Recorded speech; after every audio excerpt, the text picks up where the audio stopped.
La série Leader nous amène aujourd'hui dans les bureaux de Stantec au cœur du centre-ville de Montréal pour discuter avec la vice-présidente principale pour le Québec, Isabelle Jaudoin.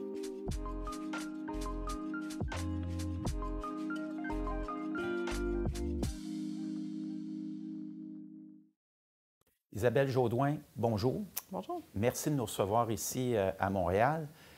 Stantec, une entreprise, une firme de génie conseil d'envergure internationale. Vous êtes partout dans le monde et au Québec. Peux-tu nous décrire, au fond, la personnalité Stantec?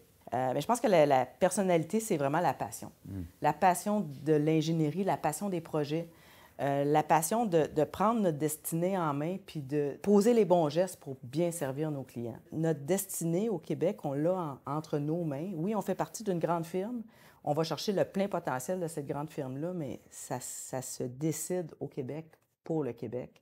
Le leadership est québécois, impliqué. Nos employés sont fiers de leur projet, fiers de leur implication. Fait que cet esprit de collaboration-là, de leadership très, très présent auprès d'eux, moi, je pense que c'est ça qu'il faut qu'on retienne. Vous êtes dans plusieurs marchés, naturellement. Pourrais-tu nous décrire quelques projets qui nous permettent là, de bien comprendre le secteur et les marchés sur lesquels agissent Stantec actuellement? Bien, on est présent dans tous les grands projets de transport au Québec. Quand on parle du REM, quand on parle de le garage Côte-Vertu, donc c'est deux exemples qui me viennent en tête rapidement. Donc, tous les grands projets en transport, on est présent dans les hôpitaux, en mécanique électrique, structure, au niveau du bâtiment, hôpitaux, les écoles, parcs éoliens au Saguenay, en énergie. Évidemment, en environnement, tous les volets d'environnement, on est très, très présent en urbanisme, aussi architecture de paysage. Donc, c'est toute la gamme là, des infrastructures et des bâtiments. Et vous avez axé beaucoup votre développement sur les villes durables, hein? Oui. Tout ce qui touche les villes intelligentes, qui est essentiellement un secteur d'avenir. Quelle est la contribution d'une firme de génie conseil dans le développement des villes plus durables, plus intelligentes? Les villes intelligentes, c'est une approche globale. Hein? C'est du multidisciplinaire, c'est chaque geste qui est réfléchi pour mettre l'utilisateur au centre des préoccupations, faire réduire les déplacements, réduire les congestions. Il y a de multiples petits exemples. Évidemment, c'est quelque chose qui est beaucoup, beaucoup en évolution actuellement. Mais on a une équipe d'urbanistes qui est au centre de cette préoccupation-là, qui est en belle progression. D'ailleurs, ils sont principalement situés ici à Montréal avec un studio de conception puis assez innovant. C'est assez fantastique de voir l'évolution de ce groupe-là. Donc, quand on parle de gestion des stationnements, la gestion intelligente des stationnements, on a intervenu là-dedans.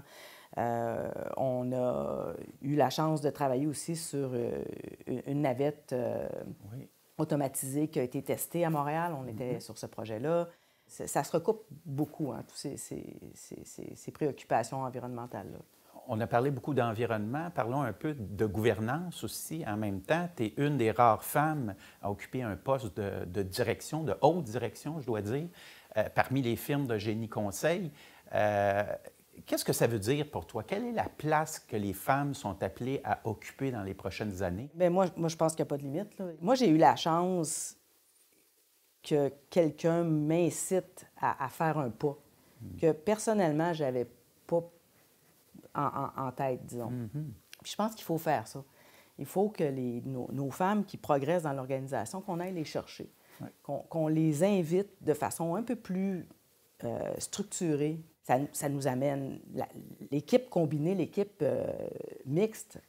Puis quand je parle de mixte, je parle de différentes diversités. Je ne parle pas juste d'hommes et femmes. Non, donc des équipes qui sont pas homogènes. C'est tellement, tellement plus fort.